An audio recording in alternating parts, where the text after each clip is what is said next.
Mga idol na kaus sa politika, si Miriam, ako amahan, anak si Lee Kuan Yew sa Singapore. Hangyo ko, basi ganahan mo kang Rudy Duterte, pilian ninyo pagka-mayor. Nga na-disqualify na daw. Mura ko gatan og love story nga happy ending. Makauli gyud ako amahan. Girahon ta ng Congress karon paghuman na ng eleksyon og managhan ta. Dagag kwarta ang kontra. Kay ginatabangan man gud sa presidente. Numero 3 sa balota, pagka-Vice Mayor, si Bastian Baste Duterte!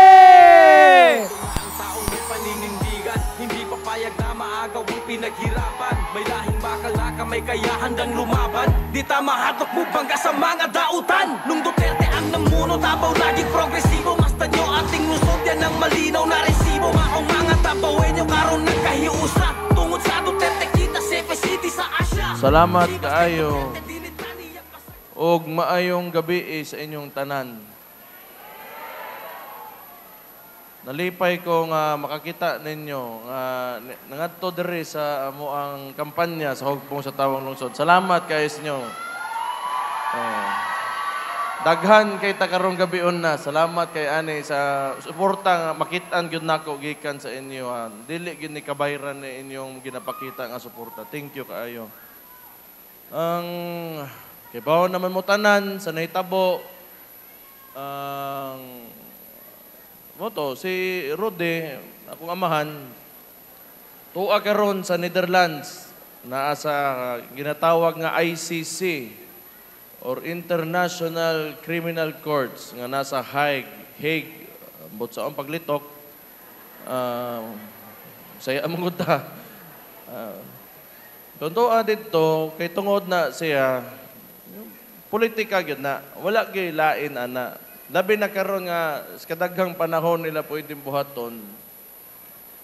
Eleksyon, tan-aw nako di gyud sila makadaog. Mao gyud na. Kay kung tangtangon nila si Rode, ang una-una siguro nila walay mangampanya sa mga senador nga motuyok karong eleksyon sa nasyonal. So nagtuo sila, ilang tangtangon sa pananaw sa mga tao si Rudy Duterte, mawala ilang problema, pero karon ni samot og kadako ilang problema kay nagkauhaw og samot ang mga tao para sa tinuod nga pagbag-o para sa atong nasod.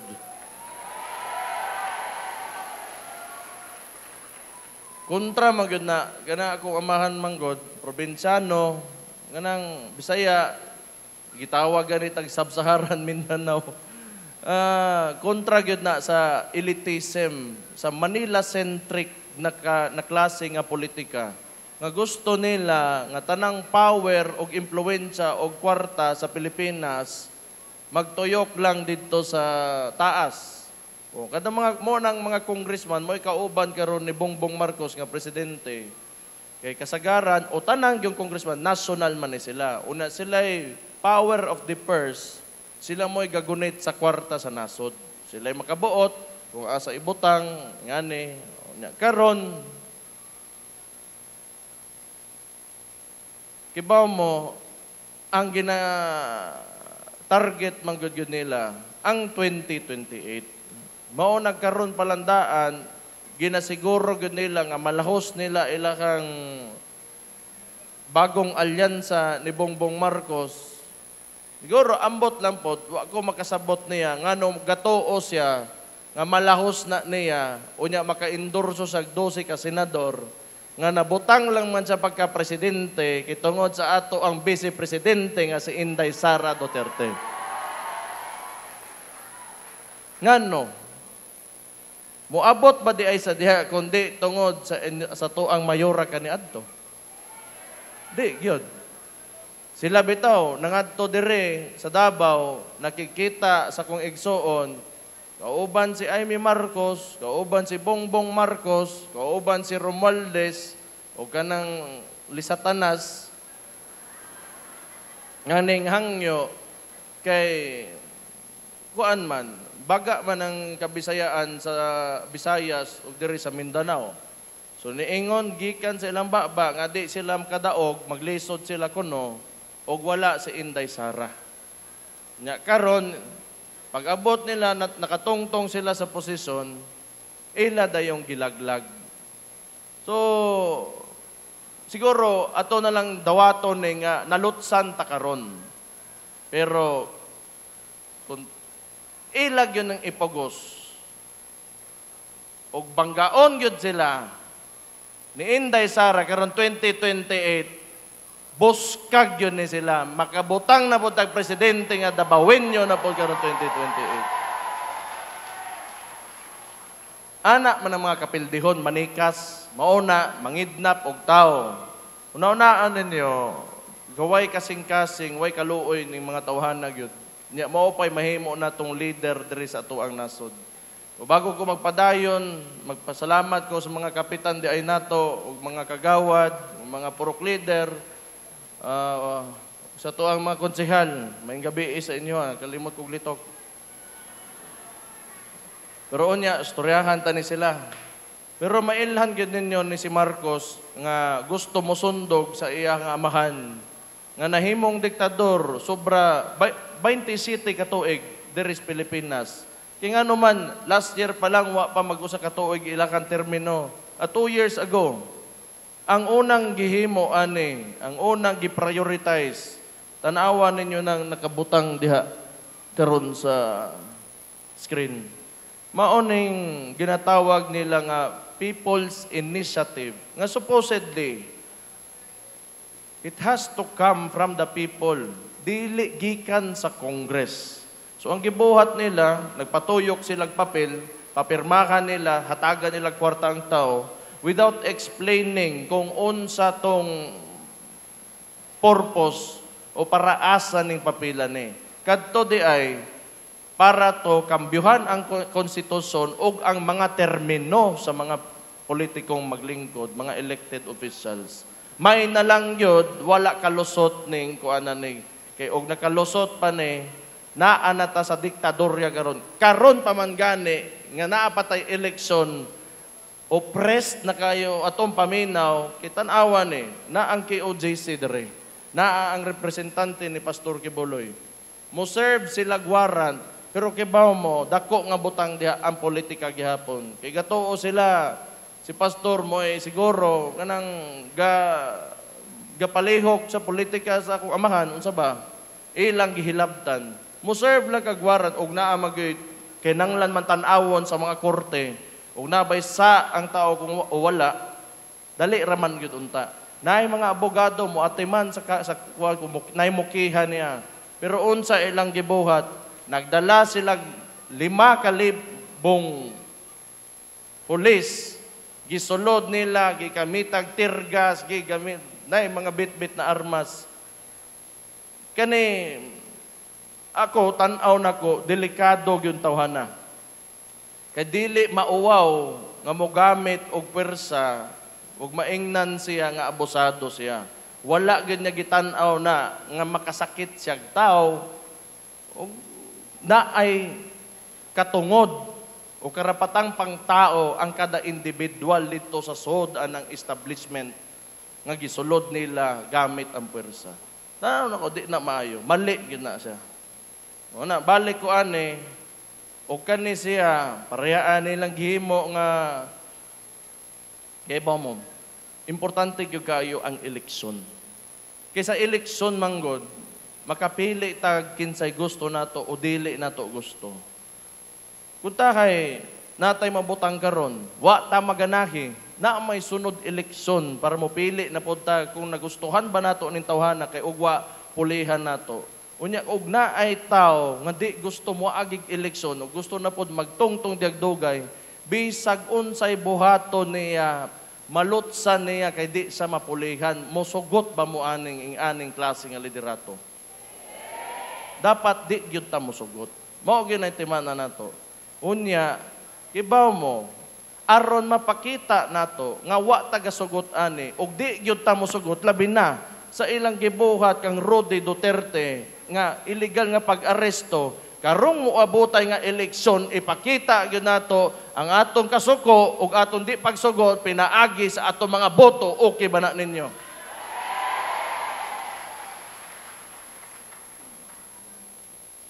Di lang pod ka na, doon na pod sila daghang mga storya nga total, anak magid ang politika. Siguro, og istorya lang, maghimo magstorya, pareaning confidential funds sa igsuon nako, pwede man na atubangon, pwede man na tubagon dito sa kanang ilang Quadcom, Senate, unsa ba diha, hantod sa korte.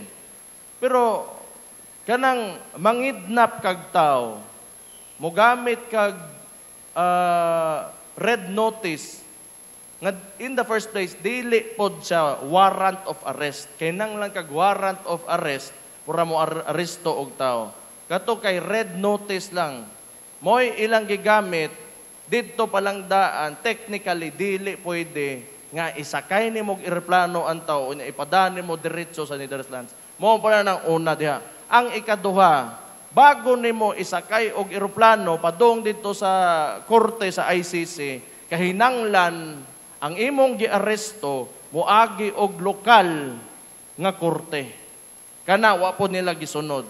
Muna, nagstorya mi sa kong igsuon, nangutan ako, ang pinakauna na kong gipangutanan niya, kung unsa may status, unsa may sitwasyon na to, karon kung kaso may istoryahan ni Papa, ni Ana raman po siyang layo rakay gyud sa tinuod. Gibinuangan lang gyud si Rodney Duterte kay karong eleksyon maglisod gyud sila naa siya dire. Mao gyud ang hinungdan ana. So karon, daghan na kayo, dili lang kana wa man gud mo silbi ni ilahang istorya nga confidential funds nga moingon sila 100, 125, 120 million nga gihilabtan daw kuno sa kong igsuon. Unya karon, o di sige, maunang gusto ninyo, kay politika man pangutan-on pod, daghan tag mga abogado, nga nikiha pod, kauban si Kuan, Congressman Sid Ungab, gipangutanan ng kwarta karon sa BICAM report, o sa GAA, o kanang PhilHealth nila na iso, doon na pa na, pila ka bilyon karon ni abot sa Korte Suprema, nakatubag sila, wala. Mauna sila, gusto manudlo, unya karon ug pangutan-on mo nga naagid mo aktual nga gibuhat og naagid ebidensya karon maglisod mo tubag. Maoning administrasyon nga naata karon. Sinugdanan, giubanan, gisuportahan, gitabangan, pag-abot sa tumoy, gilaglag ang kauban human magkalat sa gobyerno. Lisod po kaayo kung mauna mo'y gusto na ito ipadayon. So karon naamantay senatorial candidates. Importante kaayo ang moabotay nga senatorial elections kay ang ilahan na pod impeachment kay mo sukad nga nakalingkod si Marcos way laing unod ang balita kundi puro Duterte, puro ingon-ane, puro kami na lang kapoy nagyugayo pero okay ra. Kay kibaw may nga naa mo mga dabawin nyo gagasuporta perminti sa mua. Wag katarog sa tuwa, maura gyud ako maingon. Dili kaning atong nahimo ba gikan sa ko amahan ako gatungtong na lamang ko nga mayor karon anak na lamang gyud ko. Dili ni basta-basta, di gini basta-basta mabungkag ra kay nakuha ta ni pinaagi sa panaghiusa og kuan. Panaghiusa. Dili na basta-basta dugay taning gi-cultivate gikan sa sugod, hinay-hinay naning kamo tanan, duwa tagpatas, kitang tanan disiplinado nga dabawin nyo, mutuman ta sa balaod, unya tumbahon lang nila, tan-aw nako dili pagyud panahon matumba ang mga taga Davao. Layo pa kaayo na. Ang pundasyon nga gitukod nato para sa atong syudad, grabe gyud na kalig-on gyud nga di gyud na nimo basta-basta makita nga bisag asa lang nga lugar diri sa kalibutan kana ang Davaoenyo. So kaning Duterte senatorial candidates mo ni kinahanglan nato malahos na mga kandidato nato pag-abot karon sa senatorial elections kay doon na lagi impeachment. Kay gusto lagi nila, sila gyud makalingkod gyud ana 2028 kinahanglan og di nila makuha lang ang senatorial candidates. Tan-awan ninyo pati diri sa ato ang syudad, di lang po na Davao, doon na po sila yung mga kandidato, kasagaran, mga congressman nga naa-under kay Martin Romualdez nga ginatungtungan karon ang ayuda para usbon ang una-huna sa mga tao pag-abot sa eleksyon. Karon, kaning ayuda, waan ninyo. Ganon dili man, nga pwede man. Pero pilion ninyo kung kinsa gyud inyong nasa kasing-kasing. Importante yun. Ang ako ang tambag ninyo, og naaga ni hutda gina ninyo, kuhaan ninyo tanan, o niya ing na i-appeal ko sa listahan, kaya nganong wa man ko'y labot, nga ako man tay mayor, deris dakbayan. Bitaw, huwag i-appeal ana. Kuhaan na ninyo, kamo, gatrabaho, mo, gawas mo balay kada adlaw, musulod mo ka ng NCCC, mubayad mo buwis, inyuha man ang kwarta. Inyuha man ang kwarta. Kuha na ninyo, okay, sige, naana diya, salamat. Salamat lang gihapon. Pumoto, unahunaan ninyo ang karona, lahi ang kaugmaon, ang kaniadto natong gitukod, mo'y naikaron, ang sa unang gihuna-huna nato ang kaugmaon, maunang naatay karon nga nindot kaayo. Muna timan-an lang ninyo. Si Jimmy Bondok, kani abogado, pero og nakaila mo, singer ni sa kani adto, maayo po na singer.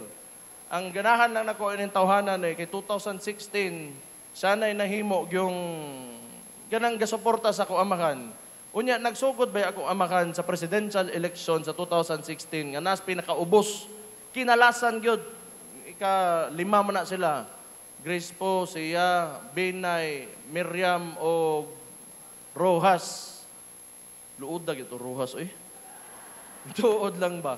Ako, ganahan mo ko magtanaw na, kay ganahan ko politika, magtanaw. Kato, di gina ko maantos, tinood lang. LP, anong ganahan, ang batasan, anak nila? Bro, wag mo ko nakakuan, bro. Kanya-kanya man na. Jimmy Bondok, napas ubos akong amahan, naana ni siya, gasuporta na. Nituog yun is plataforma ni Digong. Kung Jimmy Bondok, ato aning kwaon, piliyon nato ni siya. Napoy, tama to ingon ni kong Sid ganiha, atoan na gyudaan, na si Pastor Kibuloy, na si Bato de la Rosa, ug si Bongo, atoan na gyud ning ikuan. Ipadayon tani. Kay importante kaayo, medyo naglisod gihapon kay haras lagi kay ning kuan administrasyon karon. Pero ginapaningkamutan na nila nga makaplastar sila aron makasukol gihapon. Problema lang outnumbered lang gyud ta karon. Pero tan-aw nako daghan lang sila mga politiko ilaka. Pero ang mga tao na akang Rudy Duterte, maglisod ng gihapon na sila. Tanawo, asa mo kita gingunan ni, tuwa sa Netherlands, pero kamong tanan ni Adere. Tungod na siya, salamat yung kayo, ana, sa inyong ginasuporta. Naa si Attorney J.B. Hinlo, Attorney Raul Lambino, na si Attorney Rodante Marcoleta, Attorney Vic Rodriguez, puro mga abogado, naapod si Philip Salvador, dugay na pod. Sugod pa lang, in fact, si Philip Salvador, kaniadto nga wa pamudagan si Papa og nasyonal, pirmi ko na nang makitaan nga gakuan niya, kanang gatuo na siya kang Rudy Duterte. So, tagaan lang ninyo og kuan, igayon nga makalingkod ni. Tan-aw mo nako kini sila tanan, naaman ni sila sa PDP laban. So, mao nang partido namo, ang chairman na ako amakan, ang plataporma ana kang Rudy Duterte gyud na. So, gusto ko muhangyo ninyo. Muhangyo unta ko ug mahimo i-vote straight na ni silang tanan. Pero og dili pod naamoy laing gusto, total napaday si Doc Marites Mata nakalimot og kuan. Total na pulo man ni sila, napay duha, bahala na mo dito sa duha. Kung wala pod mo makaila, wa mo makadungog paani, naana man tay mga cellphone, naana tay mga computer ug internet. Pangitaan ninyong pangalan dito, isuwat ninyo para makadungog mo sa plataporma. Kung gusto gyud ninyo nga naay giya ang inyong pagpili og kandidato pagka senador karong eleksyon. So ingon na ra. Pero og mahimo mohangyo lang ko para matabangan nato ako igsoon nga si Inday Sara o labi na ako amakan si Rudy Duterte. Duterte senatorial candidates ang PDP laban, vote straight tang tanan. So kani, naatay pwersa ng Pilipinong pandagat, mao po ning party list nato diri sa Davao karon, wa tay laing pilion, number 2 sa balota, PPP. Kay ang nahitabo manggod, ang Marino, PBA, ang PBA gyud may sagal gyud kaayo, ni balhin gyud nga nanguntra gyud, nagpabitbit gyud dito kang Marcos. Damper, na po, di wa kay mo tingog ba? Wa ko balog gyud kung nahadlok lang na. Di man gud ni basta-basta gyud ni politikas tinuod lang. Namo koy uban nga sayon magtan-aw kung kanang wala ka sa spotlight, dili mo ikay ginatutukan, sayon ra po kay manulte. Pero kanang medyo init na gani, dili tanan makabarog gyud ana. Nalagi mga uban nga isog, una po'y uban nga di po kayo. Umo nang pulihan nato na ang PPP karon number 2 sa balota og mahimo pilian ninyo. Sila may mag-uban pod ani ni Congressman Ungab kung makalusot. Tan-aw nako kaya man noon at least managhan ta sa Kongreso. Kay para naalan tay manglusot karong eleksyon dili lang diri sa Davao. Pati sa mga ubang lugar karon nga nanguban kang Rudy Duterte mo ilang ginabitbit, girahon ta ng Congress karon so paghuman na ng eleksyon og managhan ta. So kaning na ako ang muhangyo ko basig ganahan mo kang Rudy Duterte pilian ninyo pagka mayor. Naaman na sila ginapakatag nga storya, bisag unsa na naman ko ingnon aning kalaban ba? Nga na-disqualify na daw. Wala na-disqualify. Naagi hapon. Pero malipay po ko nga magbalik mo sa kong amahan. Lipay ko ana nga magbalik mo nga siya na po'y mayor ninyo. Kay bawo ko nangita gyud mun pod niya. Mura ko gatan og love story nga happy ending. Mura ingon ana ang gawas ani niya. O sige lang, pohon. Tanaw nako makauli gyud ako amahan kay kaning istoryahan bisag unsaon na tog bali-bali ang kalibutan, tanan iyang gihimo para man gyud sa kaayuhan. Wa man na sa nga magpaisog-isog diha, magstorya ingon ani ana. Kung gibuhat to niya para sa inyo, dili para siyang kaugalingon. Mauna si Rudy Duterte. So sige lang. Ang ako may mahimo dili na ko gusto pakauwawan among apelyido mo na taman sa kung kaya buhaton apagabot sa gobyerno kung say plastaron nako pagpanarbaho nako mura gyud na ako dili ko gusto nga ako ang Duterte nga moy mudaot sa among apelyido wala layo kay nas tinuod idol ra kay nako ko aman para magkalat aning trabaho ani so salamat kayo sa salig nga gihatag ninyo sa kuang amakan nga karon gihatag pod ninyo sa kuwa dako kay nang abutang para nako. Ning kamot lang gihapon ko, bisi mayor ninyo. Total maayo man ato mga konsehal gyud. Maayo man ni sila. Di man ta problema pag abot sa trabaho. Ang huwaton na lang gyud nato, makauli na lang gyud si Rudy Duterte. So unsa may kuan? Ang problema, di man po siya problema. Medyo naalantay tungasonon kay pero di mo gumutuo dagag kwarta ang kontra kay ginatabangan man gud sa presidente mo lagi na ginatungtungan nilang ayuda karon pero di mo gud ni bogo ni mga taga Davao gud nganong gamitan man nimo kwarta kay tinuod lang kaniadto akong amakan nahimong congressman kontra si Bendy Guzman, pagbalik nila, nagbangga sila pagka-mayor. Administrasyon si Di Guzman, sa mo'y mayor ato, gipilde sa kuamakan. Daggan sila kwarta, pero ni daog gihapon si Rudy Duterte. Kuyaw kay ito nga eleksyon gyud aning kanin diri sa kasaysayan nato diri sa Davao. Akong igsuon, nagbugno pod sila ni katong amakan, dalit, patay naman, pura hisgot lang. Wala naman ang tao, pero nag-atbang po sila ni Boy Nograles, kani adto. Kung akong igsuon, Speaker of the House sila, dagan po kwarta. Pero ang gipili ninyo akong igsuon ng gihapon pagka-mayor. Murag tan-aw nako og kana lang ilang kay bana ninyo. Daog na mi kay nga. Daog na ta. Daog na ta. Oh, hindi na to walaon ang pagpaningkamot na mano mga konsehal og kuan salig sa Ginoo. Di gina dapat mawa.